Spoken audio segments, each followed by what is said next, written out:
ia menjadi stabil. Ya. Sama seperti yang berlaku pada hari inilah. Jadi kalau saudara-saudari ingat betul, sekarang ni kita nak melihat perkembangan kebudayaan manusia prasejarah di Malaysia pada ketika menjelang para selaut sama dengan yang hari ini. Jadi perkembangan itu berlaku semenjak lebih kurang dalam 13,000 tahun dahulu sehinggalah pada lebih kurang 5,000 tahun dahulu. Ada siapa yang tak dengar beritahu kemudian kalau ada soalannya just interrupt dan tengok just interrupt dan tanya. Okey, jadi hari ini topik yang kita akan bincangkan ialah berkaitan dengan zaman Batu Pertengahan ataupun di Asia Tenggara dan di Malaysia khususnya juga disebut sebagai kebudayaan Wahinian. Boleh dengar? Dengar tak? Dengar. Okay, Alhamdulillah. Okay, Alhamdulillah. Dengar saya bla bla bla bla, ingat orang tak dengar pun sayang Ailio saya tahu. Okay. Okay, jadi kalau kita lihat, itu ya.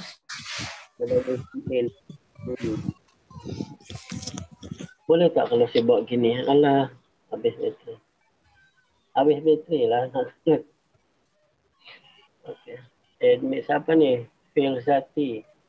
Okay, kalau tuan-tuan lihat pada map di hadapan ini adalah taburan tapak Huabinian. Dan di Asia Tenggara, terutamanya di kawasan Tanah Besar Asia Tenggara, termasuklah di Semenanjung Tanah Melayu dan juga Pantai Timur Sumatera. Kebudayaan Huabinian ini tidak terdapat di kawasan kepulauan Asia Tenggara, termasuklah di Borneo, Sabah, Sarawak. Dalam konteks Malaysia, Sabah, Sarawak lah. Jadi Sabah, Sarawak ini tidak ada kebudayaan Huabinian. Dan tidak ada Mesolitik di Asia Tenggara secara khusus. Sebelum kita pergi, saya rasa beberapa persoalan yang timbul berkaitan dengan Huabinian ini, cuba kita lihat pergi kepada apa sebenarnya maksud ataupun term Huabinian ataupun istilah Huabinian ini.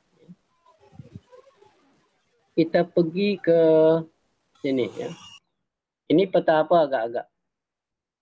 Yang kelabu asap. Bukan yang ni lah. Muhammad Syakir. Okey, ini ialah peta Vietnam. Peta Vietnam. Dan yang hijau kat sini macam kura-kura ni adalah daerah ataupun wilayah Huabin. Wilayah Huabin. Dan istilah Huabinian itu berpunca ataupun berasal daripada nama wilayah Huabin di Vietnam Utara. Ini adalah wilayah Vietnam Utara. Mana mikrofon saya itu? Tak, sini ya. Okey, kalau saya letak mikrofon kat sini, dengar tak? Dengar, Doktor. Okey. Dengar. Hijau ini adalah Dengar, Doktor. Jadi kebudayaan Huabin ataupun Huabinian itu sinonim dengan apa yang pernah dijumpai suatu ketika dahulu di wilayah Huabin.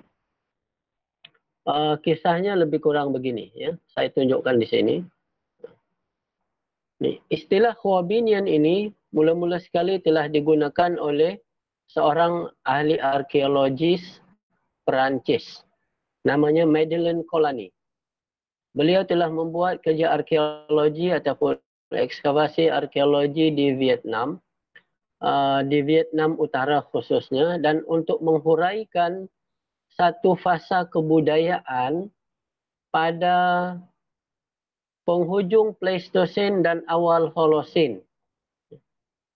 Penghujung Pleistosen dan awal Holosin, beliau telah menggunakan satu istilah yang dipanggil sebagai Hoabinian. Ini berpunca daripada kajian beliau terhadap tapak-tapak arkeologi di Vietnam Utara, mendapati beberapa ciri yang common ataupun ciri yang di mana sahaja dijumpai ataupun dibuat kajian arkeologi, dia akan jumpa benda yang sama. Jadi oleh kerana Madeleine Kolani ini menemui ciri-ciri yang sama di tapak arkeologi yang merata di Vietnam Utara, khususnya di Hua Bin, maka disebutkanlah, oh pada zaman ini terdapat satu kebudayaan yang nampak gayanya semua orang guna ataupun semua orang alaminya. Jadi inilah kita panggil sebagai fasa Hua Bin katanya. Jadilah kebudayaan Hua Binian kemudiannya. Apakah ciri-ciri itu? Ciri-ciri itu ialah apabila Kolani membuat penggalian, dia akan jumpa satu alat batu sungai bundar berepeh. Alat batu daripada batu sungai yang direpeh. Biasanya direpeh di sebelah muka sahaja. Sebelah muka, contohnya kalau macam ni kan, direpeh di sebahagian kiri saja ataupun di sebelah kanan saja. Dia tak repeh di kiri dan kanan. Okey, jadi oleh kerana ditemui satu alat batu bundar berepeh yang dipanggil kemudian sebagai Sumatralite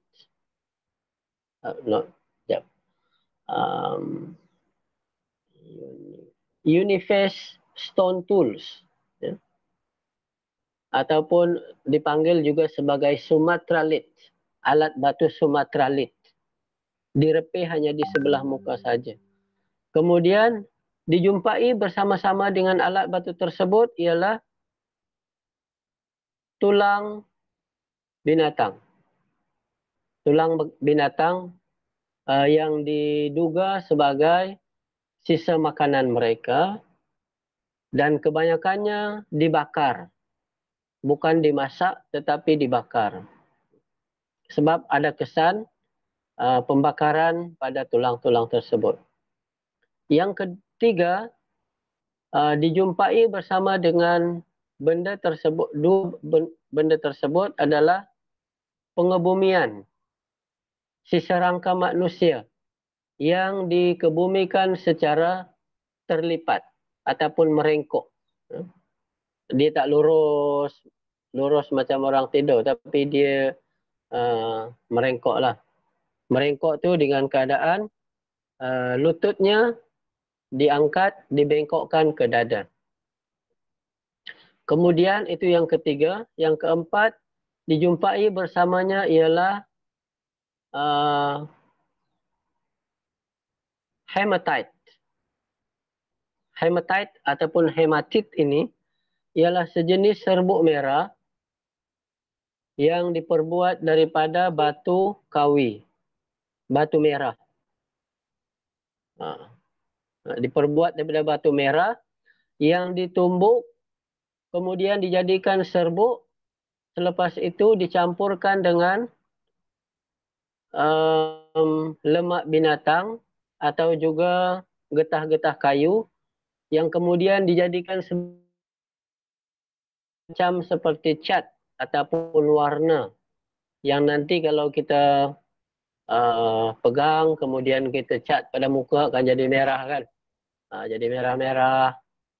Kemudian biasanya hematite ini juga ditaburkan pada mayat yang dikebumikan. Jadi ciri-ciri seperti ini dan tidak ada tanda-tanda yang masyarakat membuat tembikar. Bukan ada tahu, tidak ada tembikar tanah. Dan yang kedua, tidak ada juga dijumpai bukti-bukti ada pertanian dan logam jauh sekali tak ada. Jadi berdasarkan kepada beberapa ciri tersebut yang dijumpai di kesemua tapak arkeologi di Hua Bin. Maka sebab itulah Madeleine Kolani membuat satu istilah yang terdapat satu period ataupun jangka waktu di mana masyarakat berkebudayaan sama. Sama saja kebudayaan mereka. Di kawasan yang ni ada, di tempat ni ada, di sana ada, di sini ada, ke sana ke sini semua ada. Di mana-mana pun dijumpai benda yang sama. Okay? Jadi pada tahun 1927,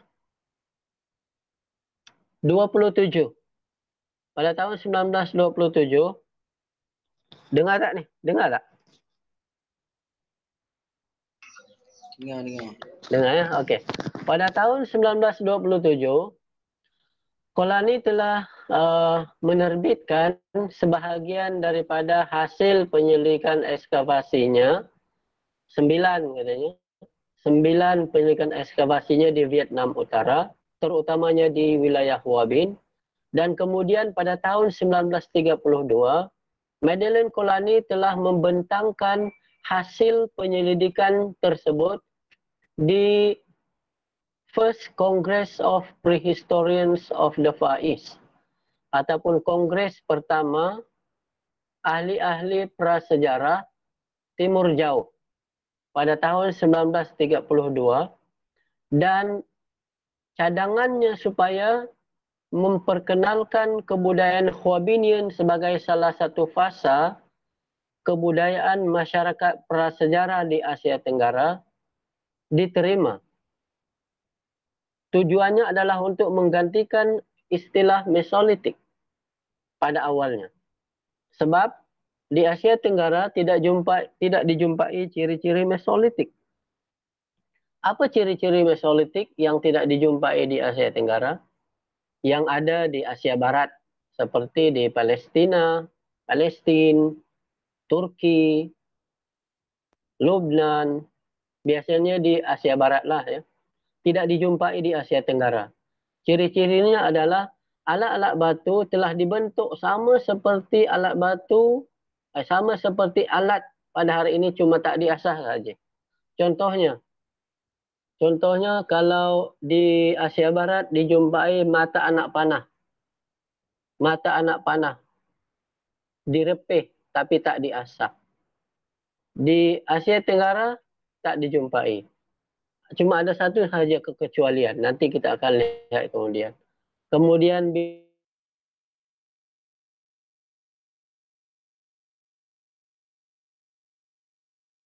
rata-rata alat batu adalah alat batu sungai yang direpih saja. Dipanggil kemudiannya sebagai flag tools. Itu saja yang dijumpai. Macam alat paleolitik sebenarnya. Flag tools ni sama dengan macam alat paleolitik. Cuma bezanya ialah kebanyakan flag tools pada kebudayaan Hua Binian di Malaysia dan Asia Tenggara amnya saiznya lebih kecil berbanding alat-alat paleolitik, terutamanya paleolitik awal. Okey, jadi setelah istilah Hua Binian ini diterima oleh ahli-ahli kongres, dan ia kemudiannya digunapakai untuk keseluruhan budaya yang cirinya adalah sama di Asia Tenggara. Dan ciri-ciri seperti yang dijumpai di Hua Bin itu dijumpai di sini. Ini Vietnam Utara bukan? Ini Vietnam Utara. Hua Bin, ciri-ciri Hua Binian itu dijumpai di sini tentu sekali, di selatan China, di Yunnan, kemudian di here somewhere in Laos, pedalaman Thailand, selatan Thailand juga, semenanjung Tanah Melayu, di Vietnam, Kambodia ada sikit, kemudian di sempadan Myanmar ataupun pedalaman Thailand ini biasanya merujuk kepada wilayah Chiang Mai dan Chiang Rai kat sini. Kemudian satu tapak di Sumatera Utara.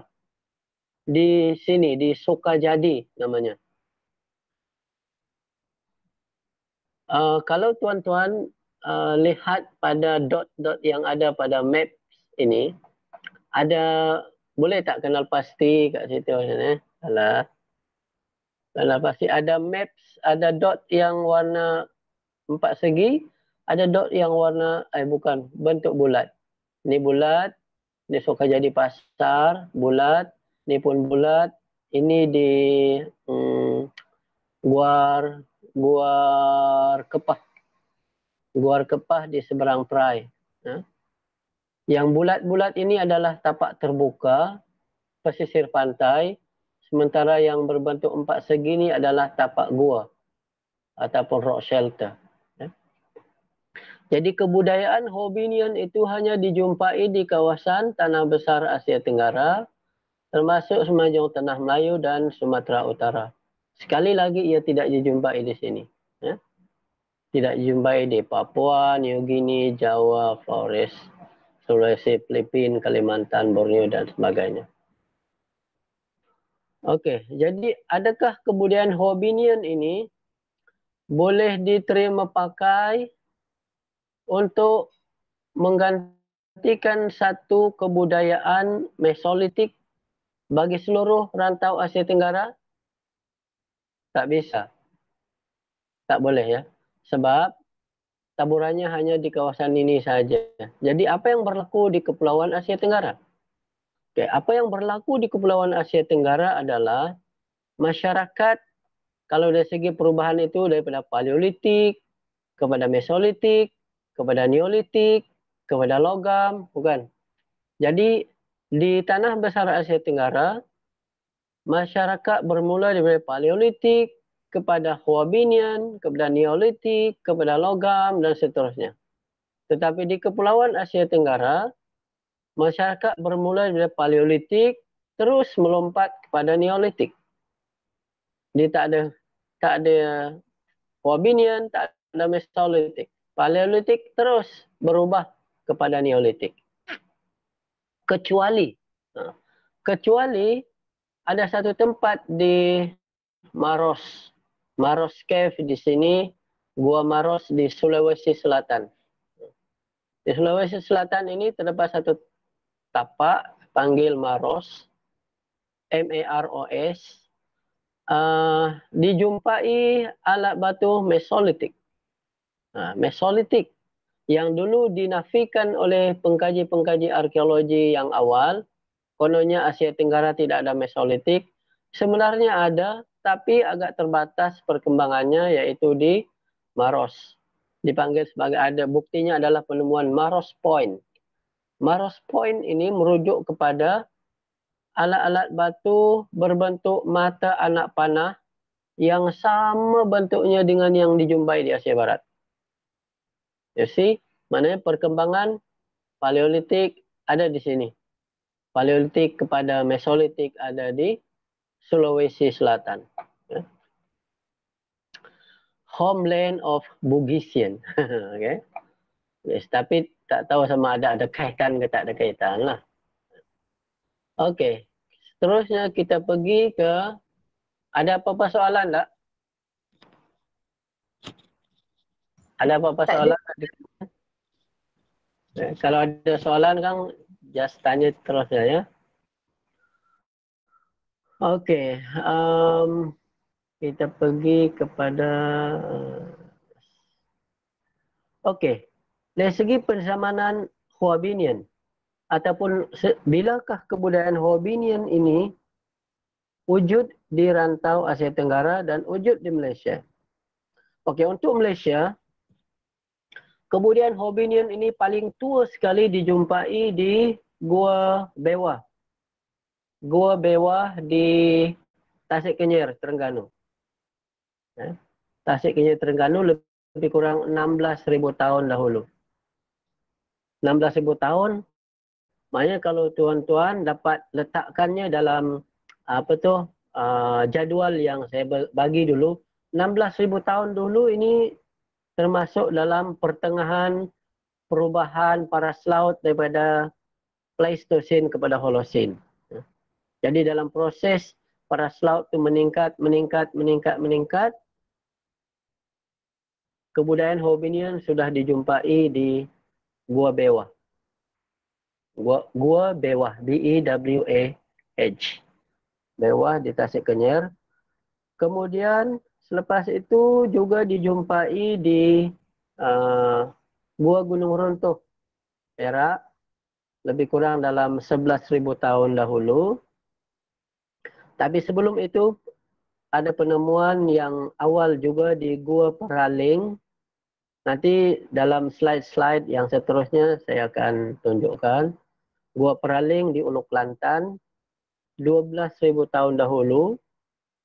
Kemudian di Gua Bukit Batu Cawas 11.000 tahun dahulu, juga di Ulu Kelantan. Kemudian di Gua Ca Ulu Kelantan juga lebih kurang 10.000 tahun dahulu. Jadi range Hoabinian ini muncul dan kemudian berakhir lebih kurang dalam 5.000 tahun dahulu atau lebih kurang 3.000 tahun sebelum Masehi. Jadi kebudayaan ini mula hilang dan digantikan dengan kebudayaan Neolitik.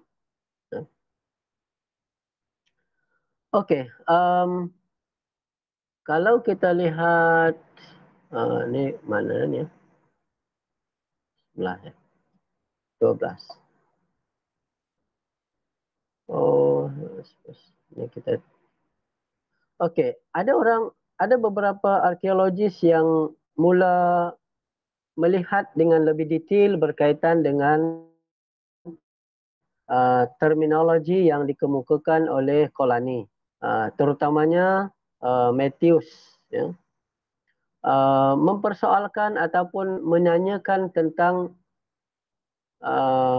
dari segi alat batu yang dijumpai di Hua Bin ataupun Vietnam Utara itu, adakah dari segi saiznya, kalau dilihat dari segi kesamaan ataupun persamaan ciri-ciri, adakah kalau dilihat dari segi saiznya, panjang artifak itu mestikah lebih kurang sama? Lebarnya mestikah lebih kurang sama? Contohnya kalau panjang dalam 6 inci ataupun 5 inci, ada tak di tempat-tempat lain itu dijumpai lebih kurang 5-6 inci juga? Tak semestinya begitu. Ya. Dari segi lebarnya pun tak semestinya sama. Ketebalannya pun tak semestinya sama. Dari segi ruang kawasan yang direpeh juga tak mesti sama. Ya. Sebab kesemua perbezaan itu pula nanti akan ditentukan oleh sumber alat batu yang diperolehi ataupun diambil oleh masyarakat pada waktu itu dan juga dari segi keperluan. Cuma Kolani menyimpulkan bahawa walaupun dari segi saiz alat-alat batu ni tak sama, tetapi secara keseluruhannya boleh dikelompokkan sebagai kebudayaan Hoabinian kerana cirinya lebih kurang sama, fungsinya sama, iaitu untuk mengikis, meraut, memotong dan sebagainya. Okey, jadi dari segi saiz dan bentuk sebenarnya ada pelbagai variasi. Ya. Jadi bukanlah semestinya kalau tak sama saiz, tak sama besar, tak sama tebal, maka tak boleh dikategorikan sebagai benda yang sama. Contohnya kita klusterkan telefon. iPhone lah. Ada besar, ada kecil, ada nipis, ada tebal. Tapi semua kita sebut je iPhone kan. Ataupun telefon lah. Okay. Seterusnya. Okey. Berkaitan dengan beberapa ciri yang dikemukakan oleh Kolani terhadap kebudayaan Hoabinian.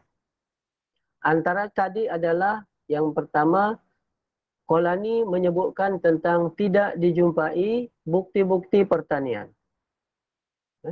Tidak dijumpai bukti pertanian, tidak ada tembikar dan mereka adalah masyarakat yang mengumpul dan memburu dan mengumpul hasil-hasil hutan sebagai sumber makanan mereka. Itu saja yang selalu disebut oleh dari segi perekonomiannya lah. Cuma beberapa penyelidik selepasnya seperti Chester Gorman. Chester Gorman, beliau telah membuat kajian di Spirit Cave.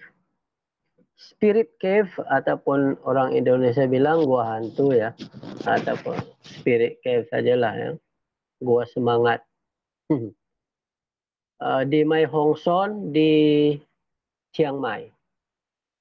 Beliau menemui beberapa kekecualian seperti alat-alat batu yang di penghujung Hobbinian itu katanya ada ciri-ciri dicanai ataupun diasah.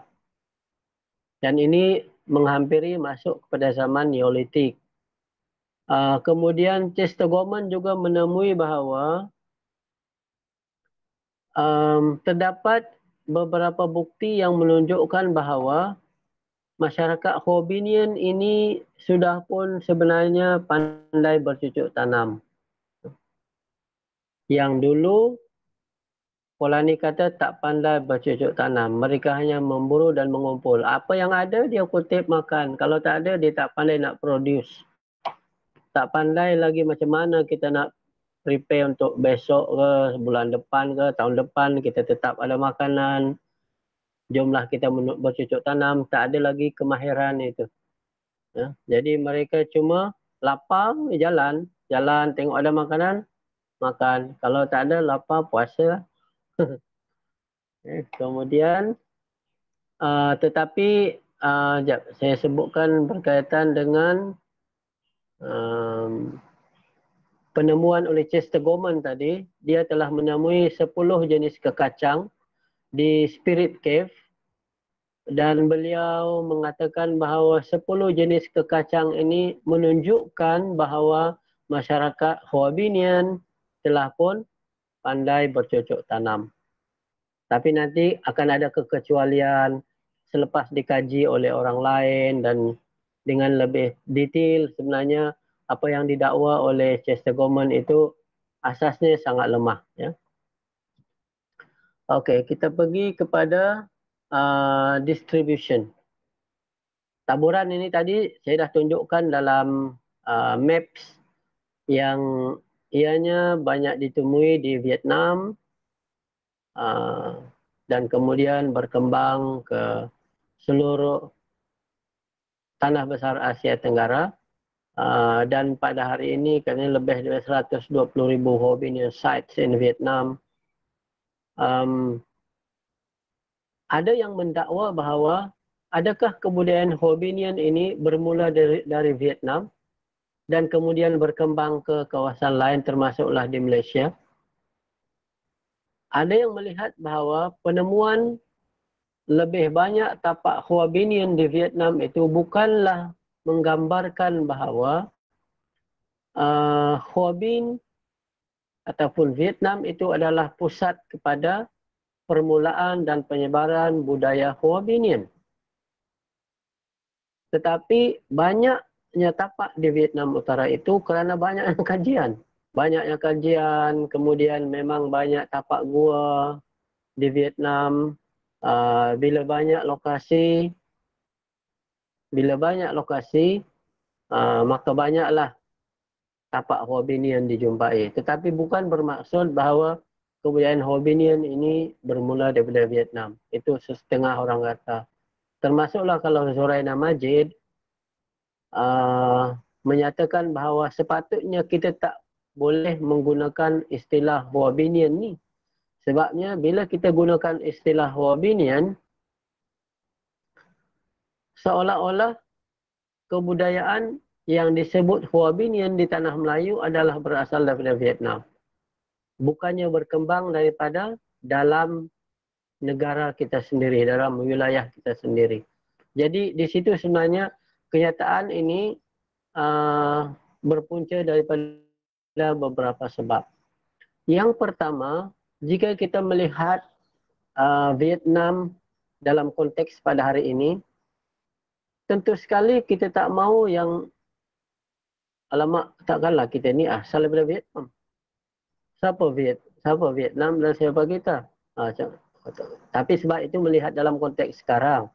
Tapi kalau pada zaman dahulu, Vietnam Utara itu adalah sebahagian daripada wilayah yang disebut sebagai dunia Melayu.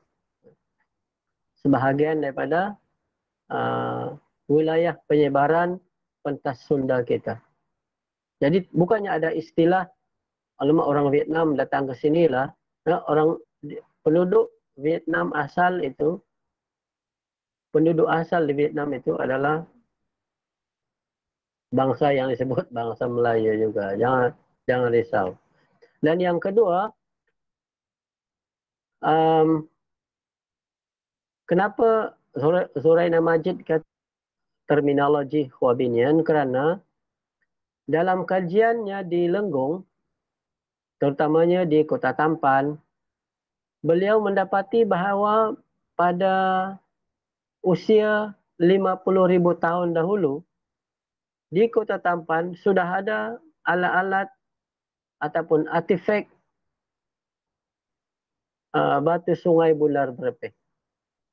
Iaitu alat batu yang utama pada zaman Hua Binian ini, lebih kurang 10 ataupun 12,000 tahun dahulu, sudah wujud dan sudah dihasilkan, digunakan oleh masyarakat Paleolitik di Lenggong, terutamanya di Kota Tampan pada 50,000 tahun dahulu. Jadi, kenapa pula kita nak gunakan istilah Hua Binian?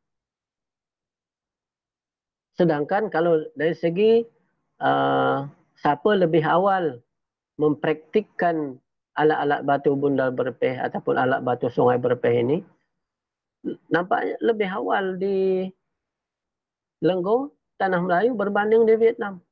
Di Vietnam dikatakan bermula lebih kurang 17,000 tahun dahulu. Di Lenggong 50,000 tahun dahulu alat-alat itu dah ada. Yang dari segi hujah yang ini, saya sokong, kalau tanya saya akan sokong Zuraina Majid, kerana saya sendiri pun dah pernah pergi meneliti dan membuat penyelidikan di Lenggong, beberapa tapak Paleolitik yang berusia lebih kurang 50,000 tahun dahulu. Memang alat-alat batunya bukan setakat sama dengan Hua Binian, alat batu Hua Binian di Vietnam, tetapi lebih cantik lagi daripada Hua Binian, alat batu Hua Binian di Vietnam. So, dari mana sebenarnya Hua Binian di Vietnam tu? Sekarang kita tanya pula. Dari mana sebenarnya kebudayaan Hua Binian di Vietnam itu bermula? Ia sebenarnya boleh saja disebut sebagai bermula daripada pentas Sunda. Pentas Sunda pada zaman pertengahan Pleistocene. Okey. Ada soalan kat situ?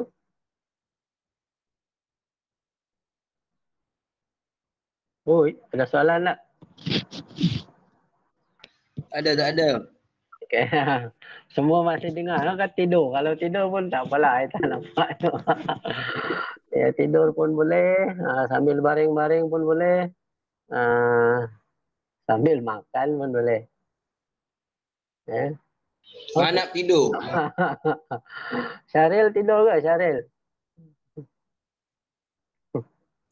Mana. Okey. Ini semenjak istilah 1932. Semenjak istilah itu diterima dan diguna pakai, maka banyaklah tempat di Asia Tenggara yang didakwa mempunyai kebudayaan Hua Binian. Tapak-tapak seperti di Sumatera, Thailand, Laos, Myanmar, Cambodia, Tanah Melayu disebut sebagai tapak Hua Binian. Kualiti dan kuantiti penemuannya sukar pula dipastikan. Jadi, walau bagaimanapun, kalau berdasarkan kepada jenis-jenis alat batu yang disebut sebagai ciri-ciri Hua Binian itu, kata Moser, kalau macam tu, Hua Binian juga terdapat di Nepal, Selatan China, Taiwan dan Australia. Kerana di Nepal, Taiwan, Australia, Selatan Cina juga dijumpai alat batu yang sama. Tapi kalau setakat alat batu saja sebenarnya tak boleh sebab dia adalah satu kumpulan budaya. Tadi saya sebutkan selain daripada ciri alat batu, bundar berepeh, juga ada hematite, pengebumian melentur, tidak ada pertanian, tidak ada penternakan, dan dijumpai pula beberapa timbunan tulang binatang yang diduga sebagai sisa makanan. Okay. Okey. Ini yang tadi saya sebutkan penemuan oleh Chester Gorman pada tahun 1971. Kajiannya pada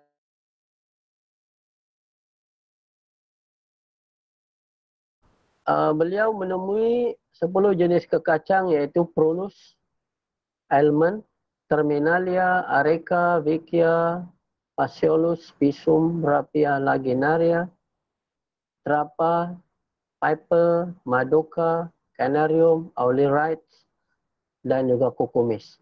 Kesemua jenis ini adalah jenis kekacang. Kekacang ni termasuk benda-benda yang berbiji lah, berbiji seperti labu ke, apa ke, panggil Areca Katicu ni apa betul? Areca Katicu pinang ke, kalau ada kelapa ke, semua jenis biji. Okey, penemuan-penemuan ini berdasarkan kepada penemuan ini kata Chester Gorman, masyarakat pada lebih kurang 9,800 hingga 8,500 tahun dahulu sudah pun bercocok tanam. May have been used as foods katanya. Dan kemudian disebut sebagai bercucuk tanam kerana dia gunakan istilah domesticated plants, ya, ataupun tanaman tumbuh-tumbuhan yang telah didomesticatedkan, ditanamlah, dijina, ditanam, ya. Bukan lagi tumbuh secara semula jadi ataupun tumbuh liar. Kemudian walau bagaimanapun kajian-kajian yang lebih detail terhadap penemuan ini menunjukkan bahawa jenis-jenis kekacang yang dijumpai oleh Chester Gorman ini sebenarnya adalah tergolong dalam tumbuh-tumbuhan liar, jenis liar, iaitu boleh tumbuh secara semula jadi di kawasan secondary forest ataupun di kawasan yang mempunyai kawasan lapang, ada semak-semak saja, ya. Jadi biasa kan kalau kita jalan kawasan semak, kadang-kadang jumpa ada peria lah, tapi peria tu peria yang tumbuh sendiri. Mungkin kerana bawaan binatang ataupun sebagainya. Bukanlah ditanam oleh manusia. Peria katak contohnya, apalagi timun liar, jumpa apa-apalah. Kalau boleh makan, ngap saja. Ya. Okay, kemudian ini W.G. Solheim, ya. W.G. Solheim ini adalah antara tokoh yang mempertikaikan penemuan dan dakwaan oleh Chester Gorman tersebut, ya. Jadi berdasarkan kepada hujah yang diberikan oleh W.G. Solheim, kekallah kenyataan bahawa masyarakat Hoabinian masih belum pandai bercocok tanam. Ya. Kemudian seterusnya, ini rujukan Spirit Cave ni tak perlu. Lokasi. Okay, Spirit Cave. Sorry. Spirit Cave itu lokasinya di sini. Di Mai Hong Son. Mai Hong Son ataupun di Chiang Mai ni. Kalau kita naik motor kan best ni ride. Jom lah kita ride ke sini sampai. Okay. Kemudian ni perkampungan di Pang Mapa, masyarakat. Cuba bezanya sekarang ini di Mae Hong Son sekarang penduduknya bukanlah penduduk asli semenjak zaman prasejarah di kawasan ini. Mereka adalah kawasan penghuni yang mendatang, datang daripada selatan China, terutamanya di kawasan Tibeto-Burman. Tibet, mereka ini adalah penutur Thai Kadai. Oke, Spirit Cave kita yang ini saya skip.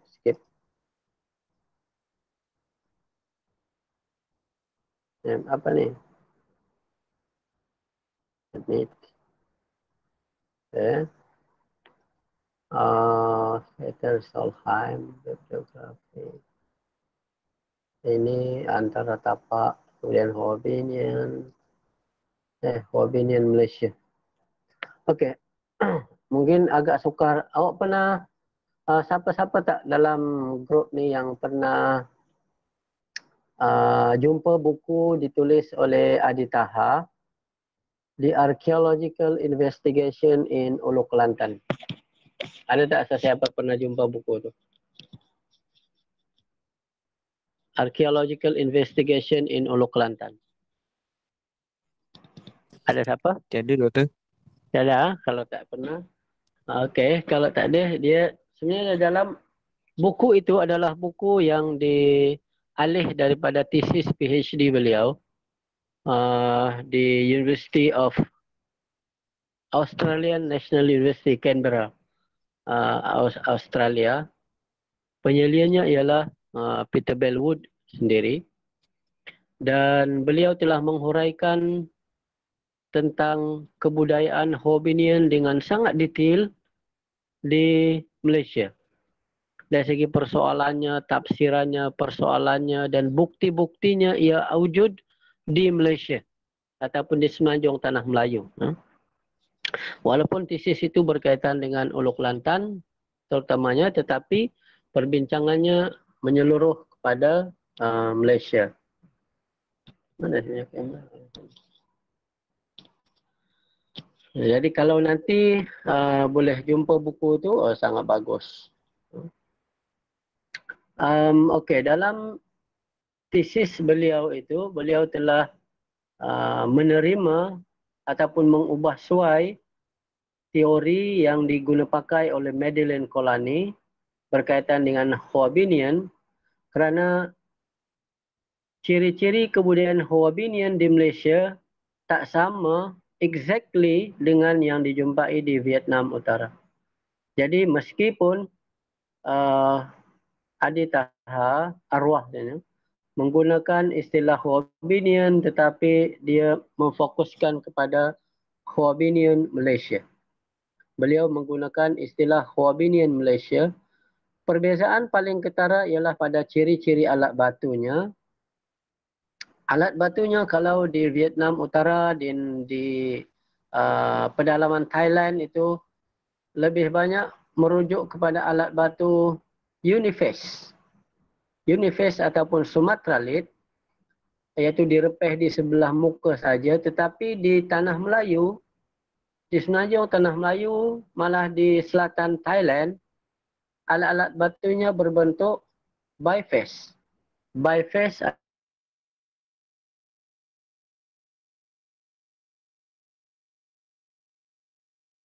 ini direpeh. Dan dari segi bentuknya juga adalah lebih pelbagai, dan variasi kepada bentuk pengebumian pengebumian melentur juga ada sedikit perbezaan dengan yang di Vietnam Utara. Okey, jadi berdasarkan kepada perbezaan-perbezaan itu, Adi Taha menggunakan istilah Hobbinian Malaysia. Tetap menerima Hobbinian, cuma dia tambah Malaysia kat depan. Okey, ini sebahagian daripada The Hobbinian Lithic Assemblage yang menghuraikan tentang Hobbinian di Malaysia, bermula daripada konsep dan kemudian persoalan-persoalannya ya, yang dihuraikan dengan detail oleh beliau. Ini saya petik daripada tesis PhD beliau. Tapi tesis ini sudah dibukukan dan boleh ditemui di kedai-kedai buku. Mula besok dah boleh berjalan lah kan. Mula besok boleh berjalan. Kalau pergi ke kedai-kedai buku, bolehlah cari. Ada tahap mungkin MPH, Archaeological Investigation in Malaysia. Nanti korang dah boleh balik UPSI ke? Lepas nak masa PKPP ni. Kalau boleh balik UPSI kan, boleh pergi library. Jadi bukan library tu. Okey,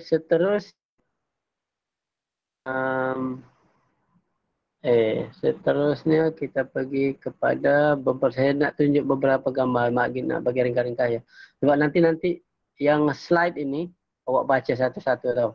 Jangan tak baca. Okey, saya tunjukkan beberapa contoh Hoabinhian sites in the Malay Peninsula. Antaranya ialah Gunung Senyum. Gunung Senyum ni terletak di Temerloh, Pahang, yang ke-25 kalau tak silap. Di Gunung Senyum ini terdapat beberapa tapak Hoabinhian, iaitu di Gua Tok Long, Gua Angin, yang ada 2 yang telah diekskavasi dan beberapa tapak lagi yang belum diekskavasi tetapi berpotensi sebagai tapak kebudayaan Hoabinhian. Di Gunung Senyum, ini nak tunjuk dia punya cenuram batu kapurnya. Boleh mendaki ni, tapi kena ada permit daripada Jabatan Hutan. Okey, Kompleks Kota Gelanggi. Di Kompleks Kota Gelanggi ada 2 tapak juga, iaitu satu di Gua Balai, Kota Balai, dan satu lagi di Gua Angin. Gua Angin, Kota Gelanggi. Seterusnya, ini contoh-contoh tapak Hoabinhian ataupun bukti penemuan kebudayaan Hoabinhian di Malaysia. Gua Bama, Lipis, Pahang pun ada tetapi agak terganggu. Kemudian di Bukit Coras, Pulau Tembeling, Kuantan. Pulau Tembeling di Kuantan. Kalau kita pergi, silap. Bukan Tembeling ni, Sungai Lembing. Silap. Bukit Coras, Sungai Lembing. Silap. Ni. Sungai Lembing. Okey. Bukit Coras, Sungai Lembing. Tapi tapak ini juga agak terganggu pada hari ini. Kemudian ini tadi saya sebutkan Gua Bewa di Tasik Kenyer. Sini ada gua dan di sini juga dijumpai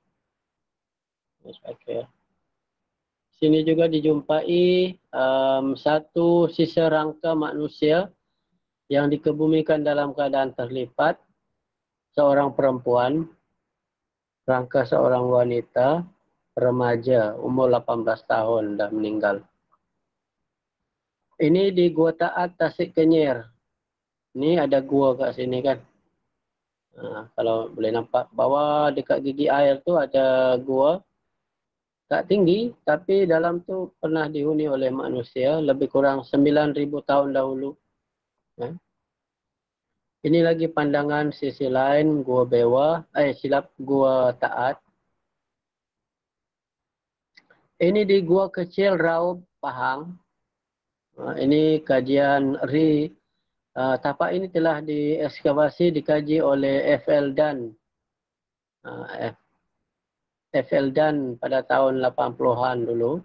Tapi kemudian direekskavasi semula oleh pasukan daripada muzium, Jabatan Muzium dan UKM pada tahun 2000-an itu. 1959 itulah. Kemudian di Gua Bukit Cawas, ini di Ulu Kelantan yang saya sebutkan tadi. Ini juga ada tapak Hoabinhian dan berterusan dihuni sehingga ke zaman Sriwijaya. Zaman awal sejarah, masih lagi dihuni. Ada bukti-bukti sejarah di sini banyak. Dijumpai banyak votive tablet. Votive tablet ni iaitu salah satu ciri pengebumian penganut agama Buddha Mahayana. Buddha Mahayana yang mempunyai persamaan dengan yang terdapat di Sriwijaya. Yang seterusnya, Gua Tagut Kuala Bering di Uluk Kelantan juga. Kuala Bering di sini ada satu gua di sini. Bawah tepi sungai ini ada gua. Ini. Kemudian Gua Tampak TAM P. Gua Tampak Hang. Gua Tampak ini pun ada gua di sini. Perkampungan orang asli.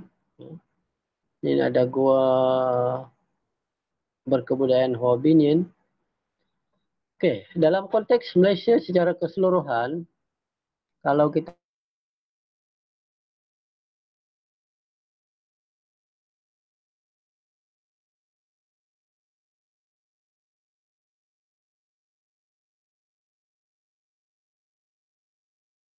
kalau di Kedah ni ada gua Taufan, gua Berhala, gua Pasyak, tapak-tapak Hoabinhian. Kemudian di Perlis gua Tengku Lembu, gua Bintong, gua Bintong dan gua Bukit Tengku Lembu. Kemudian di Penang ada tapak di Gua Kepah kat sini. Kemudian di Perak di salah ni, bukan Kedah ni, Perak. Di Perak sini banyak terdapat di Gua Gunung Rontoh. Kalau Hoabinhian, Gua Gunung Rontoh dan Gua Kajang. Kemudian di Uluk Kelantan banyak, di Pahang juga banyak. Cuma tak dapat dikesan di bahagian selatan Penajong Tanah Melayu. Kenapa berlaku begitu? Masih belum diketahui dengan jelas. Tetapi kebanyakan selatan Tanah Melayu ni tidak terdapat banyak gua-gua batu kapur. Sedangkan masyarakat Hoabinhian ni suka tinggal di kawasan gua-gua Bukit Batu Kapur. Dan gua Bukit Batu Kapur banyak terdapat di Pahang, pedalaman Pahang, Kelantan, pedalaman Perak, Kedah dan sebagainya. Bahagian Johor, mana ada gua Batu Kapur. Negeri Sembilan, Melaka semua tak ada. Selangor pun ada. Ada sikit di Rawang tapi tak ada kesan. Tak ada kesan Hoabinhian. Seterusnya, okey, ini contoh material culture. Material remains yang terdapat di Gunung Senyum. Ini adalah tulang yang dijadikan sebagai alat. Salah satu ciri-ciri Hoabinhian yang dijumpai juga menurut Kolani adalah alat yang diperbuat daripada tulang. Tadi saya lupa nak sebut. Yang ini sisa-sisa gigi manusia. Gunung Senyum berdasarkan pada gigi mereka ini adalah daripada ras Australomelanesoid. Kemudian ini contoh alat batu. Alat batu tengok Alat batu nampak. Nampak Okey, alat batu ni contoh alat batu yang direpih di bahagian keliling kat sini. Direpih di sekeliling batu, permukaan asal batu masih kelihatan di bahagian tengah yang ni kuning-kuning ni. Yang digunakan sebagai pengikis ataupun scraper. Ini pula contoh alat batu Hoabinhian, semuanya direpih, tak ada diasah. Bentuknya menyerupai bentuk batu beliung pada zaman Neolitik. Ini dijumpai di Gua Peraling, Uluk Kelantan tahun 94, tetapi tak diasah. Jadi ini dipercayai saja berusia penghujung zaman Hoabinhian. Ini contoh lakaran kepada alat batu. Gambar raja alat batu Hoabinhian yang direpih di sekeliling dan di kedua-dua belah ini. Direpih. Tak semestinya sama bentuk. Yang atas dengan bawah tu berbeza bentuk, tapi ciri-ciri perepihannya adalah sama. Ini contoh alat daripada tulang yang dijumpai di Ulu Kelantan, Gua Batu Cawas, Ulu Kelantan tahun 94. Ini sebenarnya adalah penubuk lubang untuk menjahit kulit binatang. Ini contoh alat batu jumpaan tidak sengaja. Dari segi pengebumian, flex burial ataupun melentur, nanti saya akan tunjukkan gambarnya, posisinya. Seterusnya, mayat disertakan dengan pelbagai jenis barangan pengumian seperti makanan dan alat-alat batu. Ada mayat yang diberi bantal batu. Semua alatan ini berkaitan dengan kehidupan, diduga sebagai kehidupan si mati. Si mati semasa hayatnya, yaitu makanan yang biasa dimakan, peralatan yang biasa digunakan. Maknanya ada ciri-ciri nak memberi bekal kepada si mati. Okey, kemudian tengok contoh. Ini contoh posisi pengebumian melentur. Posisi pengebumian melentur ini kalau dibandingkan dengan ini kaki, lutut, bahagian lutut. Kalau di Huabin dia diangkat sampai ke dada. Tetapi di Gocha dia cuma direngkokkan sedikit saja. Tak sampai ke dada. Cuma separas dengan paha.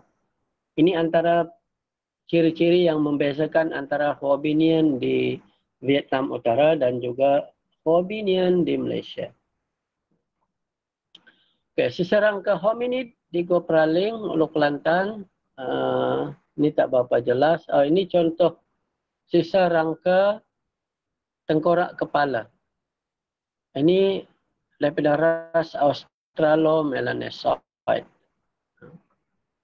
Ini dijumpai di Gua Peraling pada tahun 94. Ini pandangan sisinya agak handsome juga. Gigi pun rata. Ini saya sekadar nak tunjuk Gua Peraling. Ini tengok ekskavasi mereka agak dalam besar ya. Lebih luas daripada rumah yang disebut oleh Sudin dalam seniman Bujang Lapuk. Okey, seterusnya Gua Angin, Kompleks Kota Gelangi. Di sini dijumpai kebudayaan Hoabinian, Neolitik dan sampai kepada zaman logam. Ini di Gua Peraling, peringkat awal permulaan. Ini di Gua Tok Bidan, Tasik Kenyer. Tapi tapak ini sebenarnya tapak Neolitik, bukan Hoabinian. Ini contoh lukisan gua menggunakan arang yang dihasilkan oleh masyarakat. Boleh jadi Hoabinian ataupun kita tak tahu tapi masyarakat prasejarah. Ini gambaran sebuah keluarga, anak, ibu ada ayah pun ya. Begini.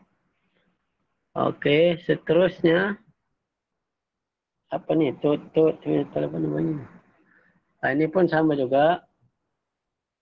Antara contoh lukisan. Ini pun contoh lukisan prasejarah. Ini pun sama, Gua Lembing. Ini pun sama. Ini di Gua Tambun, Ipoh Perak. Sedikit berbeza. Iaitu mereka menggunakan hematite. Yang merah-merah ni yang tadi saya sebutkanlah hematite. Hematite yang digunakan untuk melukis, cat, painting. Dan juga ditaburkan pada mayat.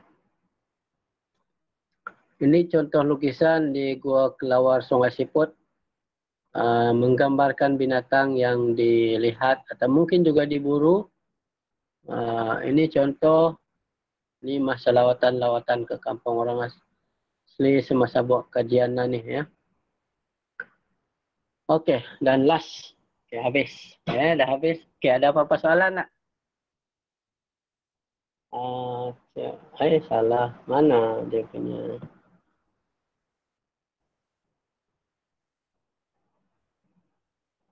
Ya. Okay. So macam ada soalan? Semua dah pergi main bola ke? Ada. Okey, kalau ada soalan Ada boleh tak tanya. Okay, mana ada soalan? Mana tidur. Muhammad Syakirah. Siapa ada nak tanya boleh tanya. Berkaitan dengan tugasan tugasan video dokumentari itu kita adakan juga tapi bersifat individu. Jadi sebab tu saya minta supaya semua pelajar dapat menonton video yang saya tunjukkan link primitive technology itu. So nanti you buatlah apapun alat-alat yang bersifat primitif, prasejarah, kemudian awak buatkan video je. Jadi you upload saja, nanti you bagi. Itu bersifat individu. 20 markah tu. Okey tak? Kira okey lah kan? Kena buat video buat tentang alat tu ke tu? Betul. Awak punya proses lah. Proses menghasilkannya. Tak semestinya. Mungkin alat batu, boleh jadi alat batu. Alat batu ada dalam tu. Dalam banyak-banyak video tu. Nak buat tembikar pun boleh. Tanah liat. Dia tak semestinya cantik. Buat dia bukan soal cantik ke tak cantik. Tapi proses tu at least awak tahu dia punya step-stepnya. Ambil tanah liat awak uli. Kemudian you buat macam mangkuk-mangkuk ke apa ke. Tak kisah. Lepas tu ada rakaman bukti video. You hantar saja. Berapa Ataupun lama durasinya doktor? tak kisahlah 2-3 minit ke 4 minit pun tak sampai 10 minit pun tak apa. Kemudian boleh upload, boleh hantar terus ke saya pun boleh. Upload kat YouTube kemudian bagi share link pun boleh.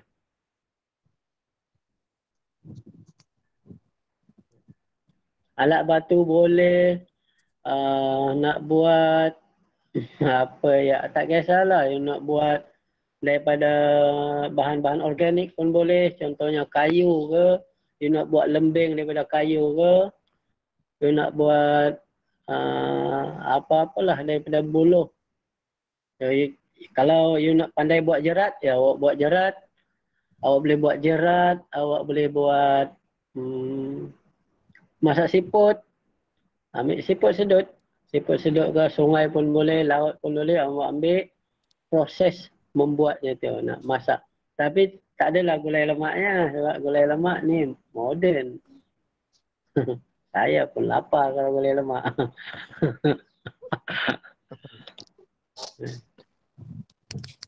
Buat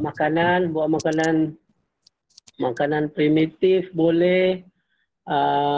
Contoh lagi kan. Contohnya awak ambil ubi kayu, awak cabut. Kemudian mungkin awak bakar ke, lepas tu makan. Tunjukkan primitifnya. Kemudian ataupun lagi apa. Ubi keledek ke pun boleh. Tak ada masalah. Ataupun you masuk ke mana-mana semak ke, ada makanan buah-buah yang awak kutip, kemudian kumpul, jadikan ditunjukkan dia adalah makanan primitif pun boleh juga.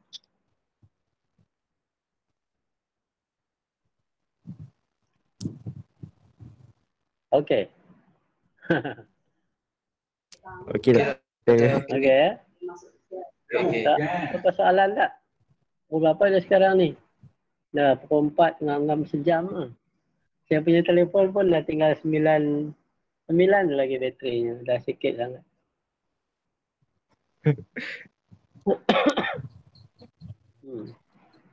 So saya rasa nanti minggu depan kita buat, mungkin saya kena pakai kaedah yang macam ni jugalah, boleh dapat kot kan. Dapat ada. Siapa yang tak dapat nanti boleh message.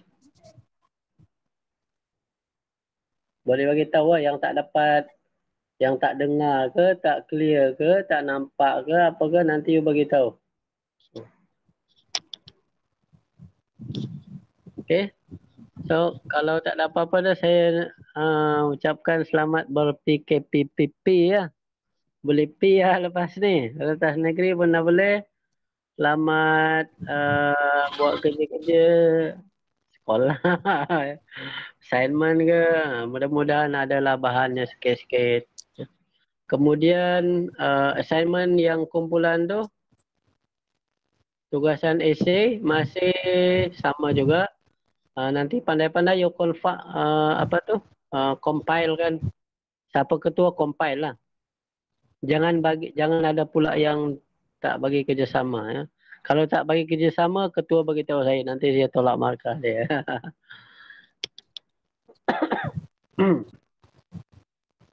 Tugas esei boleh hantar di mana, Doktor? Tugasan esei hantar ke My Guru. Tugasan Private esei message hantar ya, ke Doktor? My Guru. Private Message. message ya, Doktor? Oh, message. Nanti kita tak ada bukti. Jadi letak kat assignment. Saya dah buat tapak. Saya dah buat tapak lah kat My Guru tu. Tugasan 1. Ada tapak kat situ, nanti you hantar kat situ lah.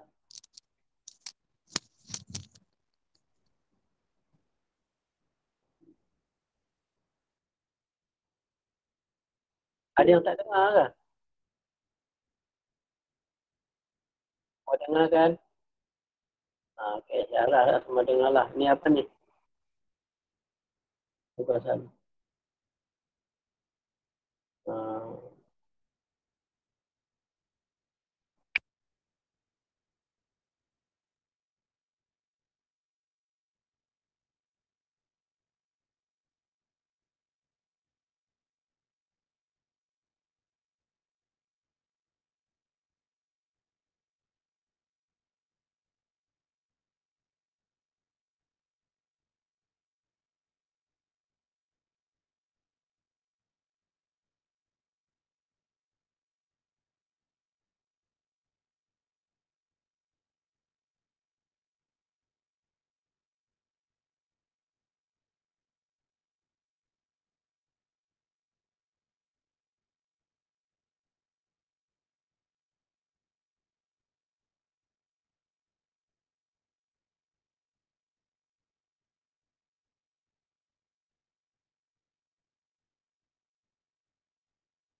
Ailin, senyap Ailin.